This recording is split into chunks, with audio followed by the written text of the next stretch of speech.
আরে ঠিক করে বল না কি হয়েছে, বুঝতে পারছিস না আমরা কত টেনশনে রয়েছি। বল না পটকা, বলো না প্লিজ। কি রে, তুইও চলে এসেছিস? ব্যাপারটা কি? হ্যাঁ, তোরা কি বৌদিকে ভর্তি করে এলি? আমাদের জানাবি বললি, আমরা বসে আছি, আমরা অপেক্ষা করে আছি হাসপাতালে যাব। তোরা কি এরই মধ্যে হাল ছেড়ে দিয়ে বসে আছিস? আচ্ছা, তুই তো গাড়িটা চালিয়ে গেছিস আর এসেছিস, তুই নিজেকে কি মনে করছিস? তুই বিরাট একটা কিছু হয়ে গেছিস?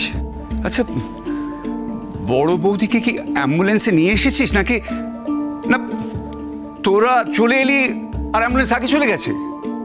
তাহলে তাহলে তো আমরা এখন বেরোই নাকি? হ্যাঁ হ্যাঁ, আর সময় নষ্ট করে লাভ নেই, এদের যা দায় দায়িত্ব জ্ঞান আমি সব বুঝতে পারছি। এই রূপাঞ্জন, আরে তুমি একটু খুলে বলো না, মানে একটু পরিষ্কার করে আমাদের সবকিছু বলো। হ্যাঁ, কি ব্যাপারটা কি?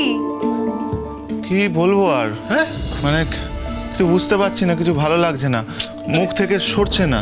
কি সরছে না? কথা কথা কথা সরছে না। কি হয়েছে রূপাঞ্জন? এই তোরা সত্যি কথা বল, কি হয়েছে?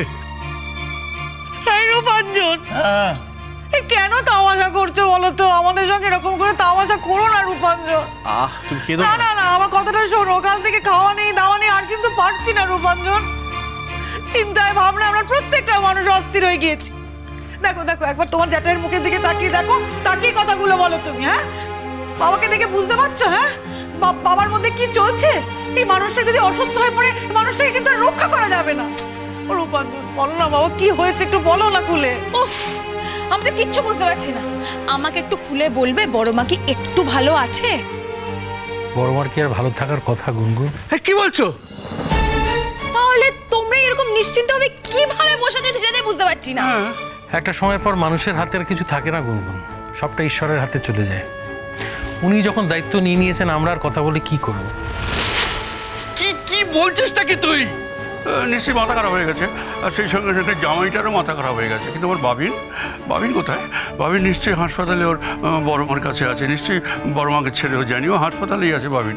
কই কই সব কোথায়? আমি তো হসপিটালে কাউকে দেখতে পেলাম না। আমি তো ওখানে বসে থেকে ক্লান্ত হয়ে গেলাম। কতক্ষণ থাকবো হসপিটালে, তাই চলে এলাম এখানে। কি তুমিও চলে এসেছো? হ্যাঁ, এসেছি। ব্যাপারটা কি হচ্ছে আমি তো কিছুই বুঝতে পারছি না। না না, আমিও কিছু বুঝতে পারছি না। মানে আপনি এইখানে চলে এলেন, হ্যাঁ, ওদিকে আমার মা তো আপনার হসপিটালে চলে গেছে। আরে আমি তো এতক্ষণ হসপিটালেই ছিলাম, কেউ আসেনি ওখানে, কেউ আসেনি। আমি কথাবার্তা বলে সমস্ত অ্যারেঞ্জমেন্ট করে বসেছিলাম, বসে বসে ক্লান্ত হয়ে গেলাম আমি তাই জন্য এখানে চলে এলাম। কেউ আসেনি ওখানে। কি কি কি কি ব্যাপারটা কি বলছেন উনি? আমি কিছু বুঝতে পারছি না। রূপাঞ্জন দা,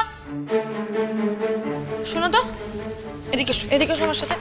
বলছি, ওই ক্রেজিটা কোথায়? ওই ক্রেজিটা কি একা আছে ওখানে? হ্যাঁ, মানে তোমাদের উপর ভরসা করে মানে বড় মাকে ছাড়লাম, আমরা বাড়িতে থাকলাম, আর তো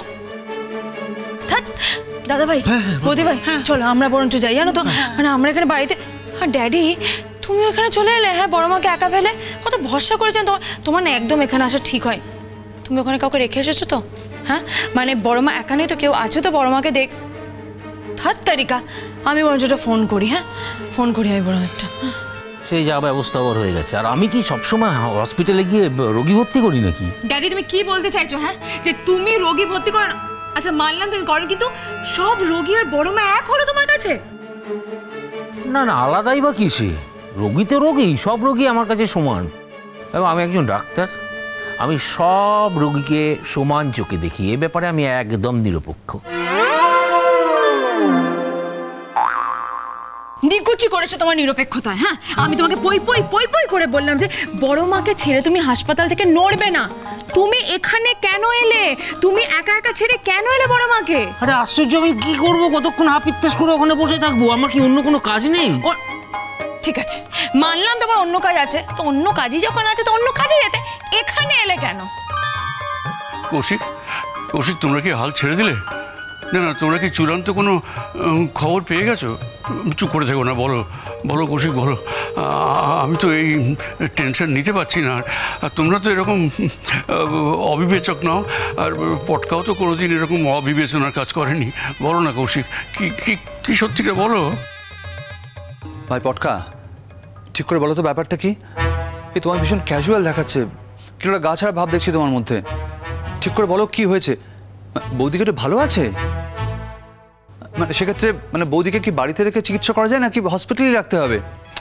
সুকল্যাণদা, এত প্রশ্ন করো না। প্রচন্ড ক্লান্ত, প্রচন্ড খিদে পেয়েছে। এই মিষ্টি, আমার প্রচন্ড খিদে পেয়েছে। হ্যাঁ, ওই বৌদিদের বাপের বাড়ি পাড়ায় খুব ভালো ছানার গজা পাওয়া যায়, ওইটা আনা হয়েছে অনেকগুলো প্যাকেট। যা তো চিনি, গাড়ি থেকে একটু নিয়ে আয়। ও রূপাঞ্জন, তোমাকে একটা দায়িত্ব দিয়েছিলাম ছানা গজাগুলো গাড়ি থেকে নামানোর, তুমি দায়িত্বটা ভুলে গেলে? আই এম সরি পটকা, মানে কি করে যে এত সিরিয়াস বিষয়টা ছানার গজাটা ভুলে গেলাম। আসলে হ্যাঁ, আসলে জানো তো পটকা, আস্তে আস্তে না ফেরার পথে হাফ ছানার গজা আমি মেরে দিয়েছি। হাফ মেরে দিলে? এই তোমরা এই অবস্থায় মানে কি বলছো, কি করছো, কিছুই তো মাথায় ঢুকছে না আমার। এই তো বড় বৌদি, বড় বৌদি, বড় বৌদি, ভালোবাসা তো সব বেরিয়ে গেল। হ্যাঁ, বড় বৌদি অসুস্থ আর তোমরা এতটা রাস্তা ছানার গজা খেতে খেতে এলে। বাহ বাহ। তোমাকেও বলি হারি কৌশিক, তুমি জানছো যে তোমার ওখানে বৌদি হাসপাতালে ভর্তি হতে যাবে, সেটা জানা সত্ত্বেও তুমি এখানে চলে এলে। এখনো দাঁড়িয়ে আছো? যাও। এই রিজু, রিজু আমাকে ধরো একটু, আমাকে ধরো, আমাকে নিয়ে যেতে হবে তো। চলো একটু রিজু। তুমি একা যাবে নাকি? আমিও যাবো। আমি এই যে তুমি এসে গেছো। এই যে তুমি, মানে তোমরা সবাই কেমন মানুষ? হ্যাঁ, বড় মাকে ওখানে একা ফেলে চলে এলে, কেমন বিবেচনা তোমাদের? আর বকাবকি করো না গুনগুন। এই দুদিন ধরে আমরা যা করলাম তুমি ভাবতে পারবে না। পর্দা কি করে সারাদিন? সারা জীবন ধরে তো বড় বৌদি যখনই বাড়িতে থাকে খ্যাক খ্যাক খ্যাক খ্যাক করে পেছনে লেগে থাকে, অপমান করে। আজকে তো পর্দা নিজের দোষ স্বীকার করছে না।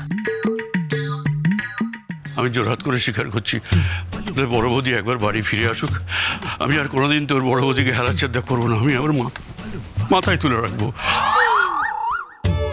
আর এখন এসব ভেবে কি হবে? দেখ পটকা, মানুষটা তোদের জন্য কি না করেছে, তোদের জন্য জীবন দিয়ে দিয়েছে। হাল ছেড়ে দিস না। তোরা সবাই চলে এলি। এ কি পটকা, তোরা সবাই তাকে ছেড়ে এখানে চলে এলি। আর বাবিন, বাবিন তুমিও তাকে ছেড়ে চলে এলে? মানে আমি কি করব, বড় মা বায়না করলো বাড়ি ফেরার জন্য, তাই। হ্যাঁ,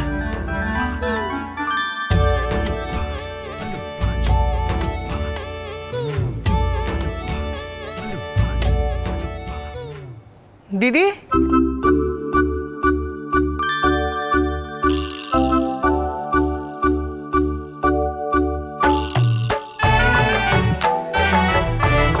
ওই তো দিদি, ভালো হয়ে গেছেন?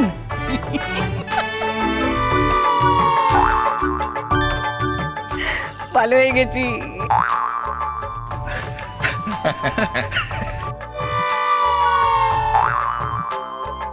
বড় বৌদি, তুমি এসেছো? ভালো আছো তো? বড় ভালো আছি। বৌদি, কি হলো? আমি তাই তো বলি, আমি আমার ভাইটাকে চিনতে তো ভুল করিনি। এত বছর তোর বড় বৌদির কিছু হবে আর ও বাড়িতে এসে বসে থাকবে, তা তো হতে পারে না। বড় বৌদি, তুমি ভালো আছো তো? হ্যাঁ, ভালো আছি গো। আরে শোনো না, শোন, আমার একটা অনেক দিনের ইচ্ছে ছিল, জানো তো, যে আমি মরে গেলে বা আমার এখন তখন অবস্থা হলে ওই বুড়োটা কি করে সেটা আমার খুব দেখার ইচ্ছে ছিল। হ্যাঁ, আমি যদি হাসপাতালে চলে যেতাম তাহলে কি নিজের চোখেটা দেখতে পেতাম? ও কৌশিক, বলো না। নিজের চোখে তো দেখে নিলাম কি করে বুড়োটা। না মানে অসুখটা হয়েছিল না হয়নি? আপনি তো সবই জানেন কৌশিকদা, আপনি আর নাটক করছেন কেন? না সবই জানি, শুধু বড় বৌদির মুখ থেকে সব শুনতে চাইছি। না না, অসুখটা হয়েছিল কি হয়নি। হ্যাঁ, কাল যখন তার এমন অবস্থা, সে এরকম গটগট গটগট গটগট করে হেঁটে বাড়ি চলে এলো। না না, এটা বুঝতে পারছি না বাবিন, ব্যাপারটা কি ব্যাপার, আমি তো কিছুই বুঝতে পারছি না। সত্যি করে বলো না কি ব্যাপারটা। না, বড় মা আছে তো বড় মাই বলুক, আমি আর কি বলবো। April fool.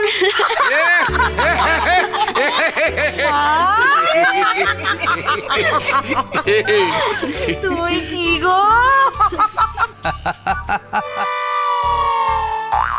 কথা খোলা মেয়ে মানুষ কোথাকার এপ্রিল ফুল করছে, আমার জীবনের উপর দিয়ে সব চলে যাচ্ছে আর উনি এপ্রিল ফুল করছে। 12-13 বছরের কিশোরী, মা বলে আও কম।